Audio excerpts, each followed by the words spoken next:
Hello, thank you for listening. My name is Klaus Richter, and I want to tell you a story from a time when I was just 24 years old, a lifetime ago. Before that time, my world was simple. It was measured in the turning of seasons, in the weight of the soil after a good rain. My world smelled of damp earth, of manure, of the sweet scent of hay curring in the barn. I was a farmer, you see, from a small village near Castle. I believed that everything had a logic to it, a natural order. You plant the seed, you tend the soil, you respect the weather, and the earth provides. There are rules. The land speaks a language if you are quiet enough to listen. It tells you where water gathers, where the roots are strong, where the foundations of a barn should lie. The war taught me that men can build places so loud, so full of hate, that you can no longer hear the earth at all. People in the village, they talked of grand ideas, duty, the Vaterland, securing land in the east for farmers like us, a promise of prosperity, of protecting our way of life from the godless hordes. It sounded so logical then, like planting a new, stronger crop. You clear the weeds, you till the soil, you sow the future. I believed it. I truly did. But they don't send you to plant seeds in a place like Stalingrad. They send you to a harvest of a different kind. And I have to ask myself, all these years later, what happens when a man who only understands the living earth is sent to a city of iron, a place where the very ground has been murdered. It began, as all things did in that cauldron, with an order to take one more pile of broken bricks from another. The cold, that's the first thing that comes back, not the heroic cold of a winter postcard, but a filthy, gnawing cold that lived in your bones. It was October, turning to November in '42. The sky over Stalingrad was the color of a fresh bruise, a perpetual twilight of smoke and dust. We were ghosts haunting a corpse of a city, the 79th Division. Part of Paulus's great 6th Army, the pride of the Reich, though we felt less like lions and more like rats, scurrying through a maze of our own making. Our world had shrunk to the space between one ruined building and the next. The factory districts, the Red Barricade gun factory. It wasn't a place of streets and houses anymore. It was a vertical labyrinth of shattered concrete, twisted rebar that looked like skeletal fingers reaching for the sky, and the endless, crunching grit of pulverized brick under your boots. There was no soil here, none. You couldn't dig a proper trench. You just piled rubble on top of rubble and prayed it would stop a bullet. For a man like me, who could tell the health of a field by the smell of its dirt, this was a special kind of hell. It was an unnatural place, dead. Everything was dead or dying, and we were just part of the rot. My skill, the one thing that set me apart, was useless here. Back home, I could find my way on a moonless night just by the feel of the ground, the slope of the land, the sound of the wind in different kinds of trees. Here, every direction was the same landscape of ruin. Every gust of wind carried the same metallic stench of cordite and decay. It was a place designed to make a man lose his bearings, not just on a map, but inside his own soul. Our squad was under the command of a Feldwebel named Brandt, a hard man from the city, all sharp angles and impatience. He saw the world as a blueprint, orders in, results out. He didn't understand the rhythms of things. That day, the order was to take a 3-story administrative building, what was left of it. It overlooked a key junction in the factory yard, a miserable stretch of scrap metal and craters the Russians were using to move men at night. "Take the building, Richter," Brandt had barked, his voice raw from shouting over the noise. "Set up the MG-42 on the 2nd floor. Deny them the junction. Simple. A blueprint." We moved like specters through the rubble, a dozen of us. The air was thick enough to chew, a cocktail of freezing fog and brick dust. The only sounds were our own ragged breaths, the scuttling of our boots on debris, and the distant, rhythmic cough of a mortar. It was a sound you learned to live with, like a morbid heartbeat for the whole city. My hands, wrapped in thin gloves, were numb. I remember clenching them, trying to imagine the feel of the worn wood of my father's plow, the warmth of the sun on my neck during planting season.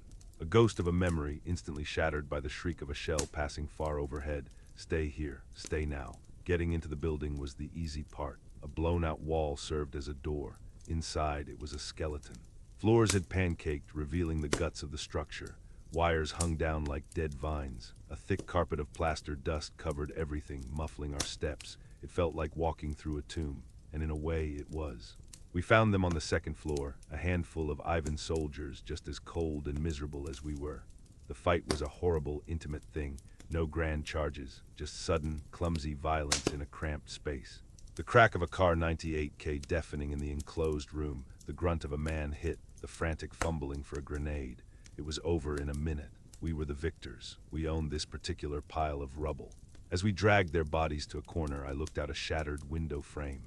Below, the factory yard was a moonscape, twisted metal, craters filled with foul water. Nothing lived. Nothing would ever grow here again. My fear, the one I kept locked away, began to crawl up my throat. To die here, to be buried in this garbage heap, far from the dark soil of Hesse. To have my body rot in plaster and steel instead of returning to the earth that gave it life. It was a thought more terrifying than any Russian soldier. Brandt was already directing the machine gun placement. Here, pointed at that wrecked T-34, they use it for cover. He was drawing lines on his mental blueprint. He was in his element, I was drowning, and then the world ended. It wasn't a single, clean explosion. It was a symphony of destruction, a sound I had never heard before. A low, guttural roar that came from the sky, from everywhere at once. Katyusha, the Russians called them Stalin's organs, and they played a song of pure chaos. It wasn't the impact you noticed first, it was the sound. A demonic ripping of the air, 100 rockets at once. The sound itself felt like it was tearing the world apart at the seams. Then the ground bucked like a startled horse. The whole building it groaned, a deep, resonant groan like a dying giant. Time stretched and snapped. My world compressed to a single moment of falling, not falling down but falling inward. The ceiling above us dissolved into a cascade of concrete and steel. The floor vanished beneath my feet. There was a single piercing scream from someone, cut short. Then only the thunderous, grinding roar of tons of masonry collapsing on itself. It was the sound of a mountain giving up. I was thrown, tossed like a sack of grain.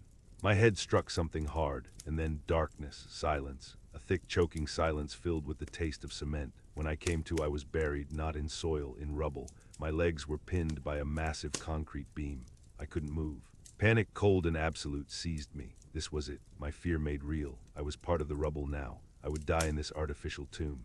I tried to scream, but my lungs were full of dust, and all that came out was a dry, rasping cough. The darkness was total. It wasn't the comforting dark of a root cellar at home. It was a dead, airless black that pressed in on you. I could hear moaning. A few of the others were alive. Help, a weak voice whispered. It was Karl, a boy from Munich. Then Brandt's voice, surprisingly steady, cut through the dark. Report, sound off. One by one, 4 voices answered. 5 of us left out of 12, trapped, pinned down. My soldiers' training screamed at me. Wait for rescue, conserve energy. But the farmer in me, the man who understood the earth, knew better. No one was coming for us. We were just another collapsed building in a city of them. We had been erased from the map. The crushing weight on my legs was immense. Brandt was trying to organize, to think like a soldier. We need to find the weakest point, try to dig them, but it was useless. We were ants under a boot heel, and that's when the strange calm settled over me. The soldier was useless here, the stormtrooper was dead, but the farmer was still alive. I stopped fighting the rubble. I stopped thinking of it as an enemy. I started to listen to it. I closed my eyes in the already total darkness and just listened. The building was still settling. Little trickles of dust, the groan of stressed rebar. It wasn't so different from an old barn settling in the wind or the sound of the earth shifting after a heavy frost. It had a structure, it had a language. Quiet, I managed to rasp out, my voice sounding alien. Everyone be quiet. For a moment there was only the sound of our own breathing. I focused on the beam pinning my legs. I felt along its length with my hands. It was angled. One end was higher than the other.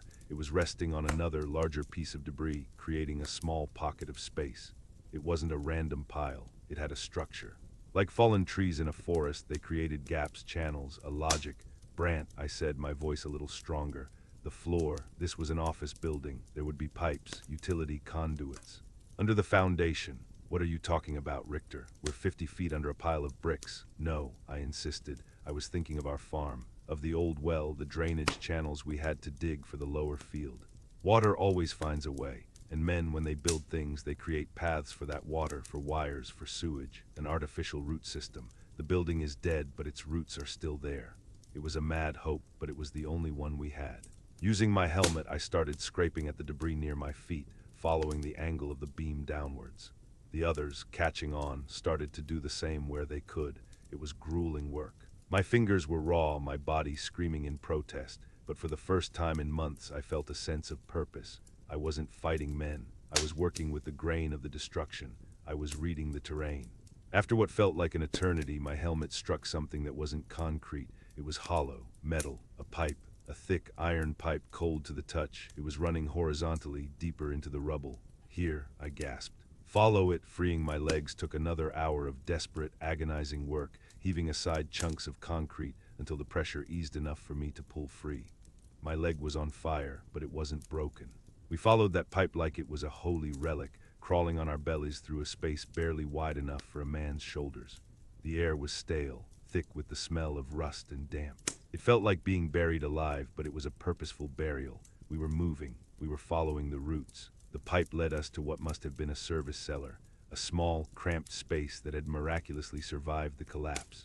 From there, another tunnel, brick-lined this time. A sewer line, perhaps. The stench was overpowering, but it was the most beautiful smell in the world. It was the smell of a way out. We were beneath the battle now, in the guts of the city. We had no idea where we were going, only that we were moving away from the tomb. After crawling for what seemed like miles, we saw it, a faint glimmer of light ahead. Not the gray, hopeless light of the Stalingrad sky, but a yellowish, artificial light. We moved slower now, my farmer's caution taking over. You never approach a strange burrow without knowing what lives inside. Brandt, the soldier again, took the lead. We crept forward until we were at a rusted iron grate set into the wall of the tunnel, and we looked through. We weren't in our lines. We weren't in no man's land. We were deep behind the Russian positions. The tunnel had opened into the basement of another factory building, one that was still largely intact. It was a command post. We saw a Russian officer with maps spread out on a crate, men huddled around a radio, stacks of ammunition. A Maxim machine gun sat on a tripod, its team drinking hot tea from mugs. They were warm, they were safe, and we were a meter away, hidden in their walls. My knowledge, the language of the earth that I had used to save us, had led us here. It had delivered us to the heart of the enemy. Brandt looked at me, his eyes gleaming in the dim light.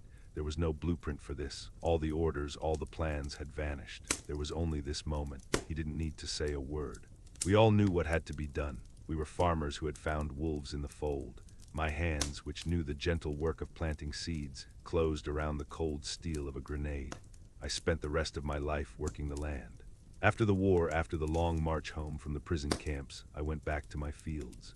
I plunged my hands back into the rich, dark soil of Hesse, trying to wash away the feeling of brick dust and rust. But I never again believed that the earth was simple.